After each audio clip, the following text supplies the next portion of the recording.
Hello dear friends, you are on the Ruslan Bailov channel. So friends, how are things going with Ukraine's main intelligence directorate? How's Budanov doing? How many days have passed since that so-called brilliant airborne operation? 3 days. 3 days since the special forces of the main intelligence directorate landed on the outskirts of Pokrovsk. Has the front line changed since then? Not at all. Only this small square of about 15 kilometers has turned into a grey zone, exactly as I told you on the very first day after that operation. And that's all. Nothing else has changed since then, and even that grey zone appeared not because the Ukrainian forces control anything there, they don't control a single thing, but only because their paratroopers managed to land there. That's the only reason the area was marked grey. Yet that entire landing force has already been destroyed, and there are dozens of video confirmations of this. I've shown many of them here on the channel, but what's interesting is that at the same time, Syrsky appears and claims that there's no encirclement, neither in Pokrovsk nor in Myrnohrad, and that Ukrainian forces are holding. Just look here and tell me, if this isn't encirclement, then what is? In Pokrovsk, one might still argue that in the northern part of the city, the Ukrainian army can at least try to retreat somehow. But even there, the corridor is barely 4 kilometers wide. That's very little. And most of them die trying to escape. Just yesterday, the 425th Assault Regiment, called Skala, tried to break out along the road toward Hryshyn. What do you think happened? Their vehicle was burned to ashes. Everyone inside was killed. 3 more armored vehicles tried to escape from Pokrovsk, all destroyed, because a 4-kilometer bottleneck is nothing. In total, on the entire Pokrovsk front, about 140 Ukrainian fighters were killed just yesterday, and most of them weren't killed in urban assaults or during building-to-building fighting. No, they were destroyed as they tried to flee. They're not even attempting to hold the line anymore. The only thing they're trying to do now is to break out of that narrow corridor. But Russian drone operators completely control this area. Look at Myrnohrad. There the corridor is even narrower, only 2 kilometers wide, and Syrsky says this isn't encirclement. Over the weekend, the situation for Ukrainian forces didn't improve at all.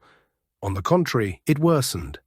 Russian drone operators, as I said, control everything here and are turning the lives of the trapped Ukrainian troops into hell.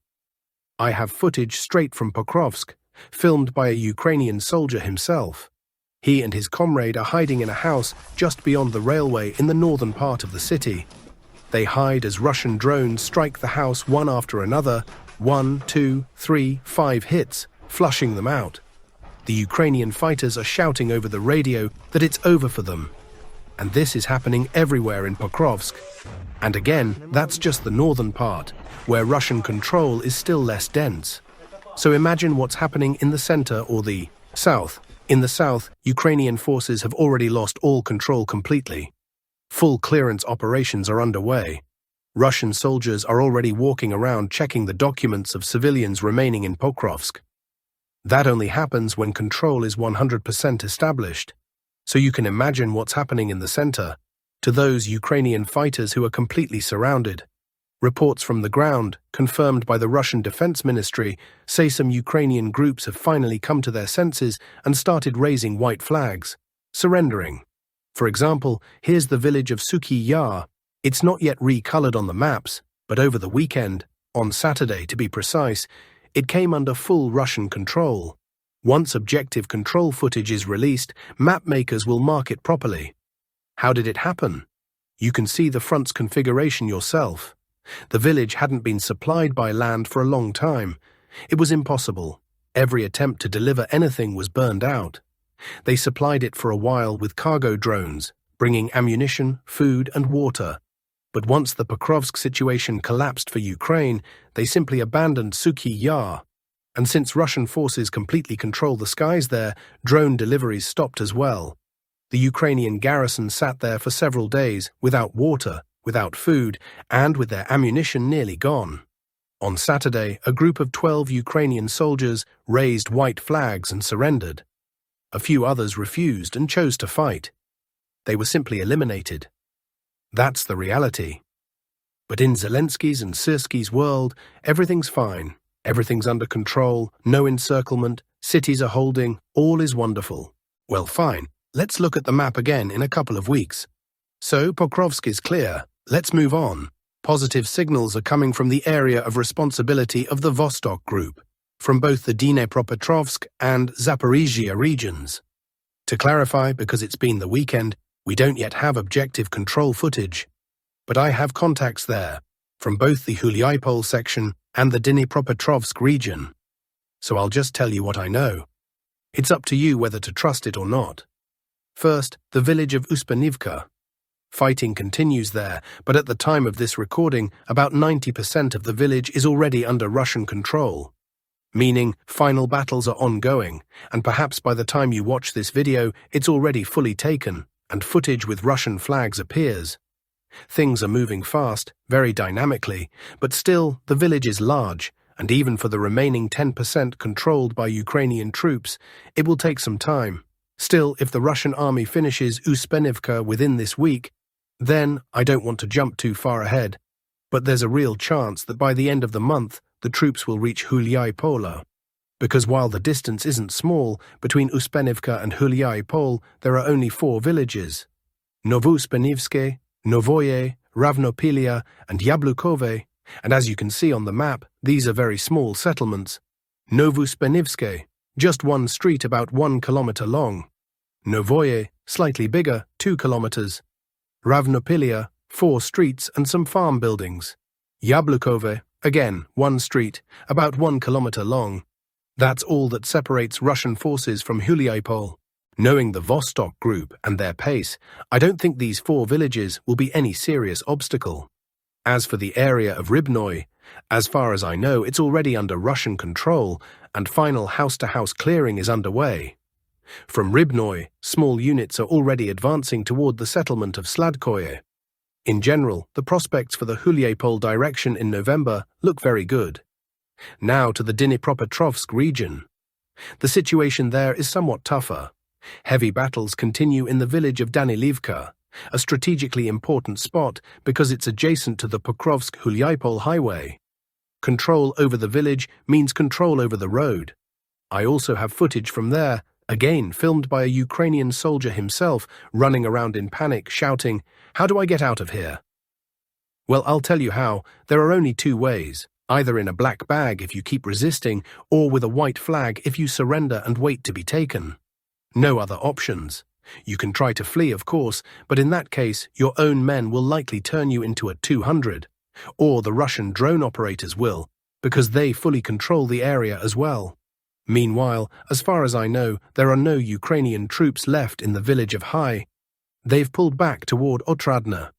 But perhaps the biggest news from Dnipropetrovsk region is that Russian fighters have entered Novo Pavlivka. You see, there are no map recolorings yet, but the information is reliable, 100%, and I think cartographers will recolor it soon, since footage already exists.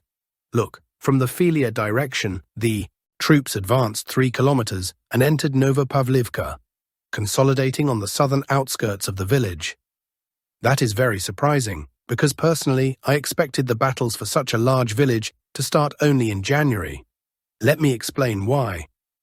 I thought the advance would come from the Ivanivka direction toward Fedorivsky, to then cut the Mezhova-Novo Pavlivka supply road, and then the village would be logistically isolated, and things there for the Ukrainian forces would go very badly. But they decided to act head-on, entering from the south, although the supply logistics are not controlled by us. Well, we will see what comes of that. The village is large, comparable in area to some towns, and before the war, more than 3,500 people lived there. Plus, the village is divided by a river into 2 parts, which only complicates an assault. So I do not feel any great optimism, but on the other hand, local commanders have much more information, and maybe the Ukrainian garrison in Novo Pavlivka is small and weakened, which is why they made the decision to enter the village now. In any case, we will see developments in the near future. And one last thing for today. A few words about Kupiansk. The fact is that yesterday Zelensky issued some statement. I do not even know what to call it. In short, he claimed that it is not Russian troops who surrounded them in Kupiansk, but that they surrounded the Russian troops. That is, this pocket in the right bank part of Kupiansk. Apparently this is not an encirclement, or they are surrounded, I do not understand. And on the left bank of the Oskil River, they claim in that big pocket they surrounded the Russian army, not the other way around. Well, if it is easier for Zelensky to think so, let him. I, of course, do not share such optimism that Kupiansk will fall tomorrow. No, it will not. The situation here is not easy. In places it is even difficult. But I stick to the forecast I gave back in the summer that the Russian army will take Kupiansk only by the end of the year. In any case, the city's song is sung. To completely change the situation and push the Russian army out of Kupiansk, the Ukrainian forces will definitely not succeed. However, Zelensky and Syrskyi live in a parallel universe where Mirnohrad is not encircled, and in Kupiansk they are the ones surrounding the Russian army. Well, the time will come, not for Zelensky and Syrskyi, because they know the truth, but for the people of Ukraine when everything is revealed. When Rodinska, Mirnohrad, Pokrovsk fall, when Kupiansk falls, then for some there will be, let's say, great surprise. That's all I have on the front line for today. Let us look at what is happening on the political stage. It is becoming increasingly difficult for Ukrainian forces to hold back the Russian army's offensive actions, but Ukrainian units are still holding and even conducting counterattacks. Our sources in the Kyiv General Staff report that Ukrainian military units began withdrawing from Mirnohrad without orders. Syrskyi today promised to de-block Pokrovsk within a week and ordered positions to be held, but frontline troops do not believe the commander-in-chief's statements. The situation is grave for Ukrainian forces, which have lost the ability to hold against the Russian armed forces. Communications between units are disrupted, reports the Telegram channel Resident. The Kyiv General Staff fears that unauthorized retreats will collapse the front inside the Pokrovsk funnel and lead to mass surrenders. Syrskyi now promises field commanders assistance and asks them to hold for a week, claiming help will come. He is transferring several thousand troops from Kharkiv and Sumy, but reserves are catastrophically insufficient. The Kyiv General Staff is demanding a general mobilization be announced. The United States is building up a military grouping off the coast of Venezuela to 16,000 troops, according to the Washington Post. Despite statements from Trump and Rubio that there is no intent to attack Venezuela. Off the coast, there is already a task force composed of 8 ships, a nuclear submarine, and a special-purpose vessel. An aircraft carrier strike group escorted by 5 ships is also heading to Venezuela's shores, which will add about 4,000 troops to the grouping. The Caribbean smells of gunpowder again. Under the pretext of combating drug cartels, the United States is increasing its military presence near Venezuela. Washington seeks to overthrow Maduro as a counter to growing Chinese and Russian influence in the region. On its part, Russia has officially cemented a strategic partnership with Venezuela, strengthening its deterrence posture.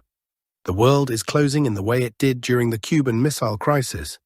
However, now not only Cuba is at stake, but the entire energy infrastructure of South America. The administration of US President Donald Trump pursues a policy aimed at shifting the financial burden of supporting Kyiv onto European states. This may harm Ukraine. This is reported by the British newspaper The Telegraph, citing former UK Foreign Minister Jeremy Hunt. It seems Trump wants Europe to take on the lion's share of the costs of supporting Ukraine, the former Foreign Secretary said. The publication notes that Washington will now supply arms and military equipment to Kyiv on a commercial basis, rather than as gratuitous assistance as before. Experts say such a scheme may create difficulties for Ukraine in obtaining the necessary weapons and ammunition. At the same time, analysts believe the new White House policy signals that the United States does not want to allow a Russian victory in the Ukrainian crisis. However, the American Congress will no longer have to approve multi-billion-dollar aid packages for Kyiv. On the eve of this, CNN, citing sources, reported that the Pentagon approved the delivery of Tomahawk missiles to Ukraine. The final decision remains with Donald Trump. Specialists expressed doubts about the reliability of this information, since a previous Pentagon report stated that stocks of these missiles in American arsenals are limited. On October 17th, Trump met in the White House with the head of the Kyiv regime, Volodymyr Zelensky.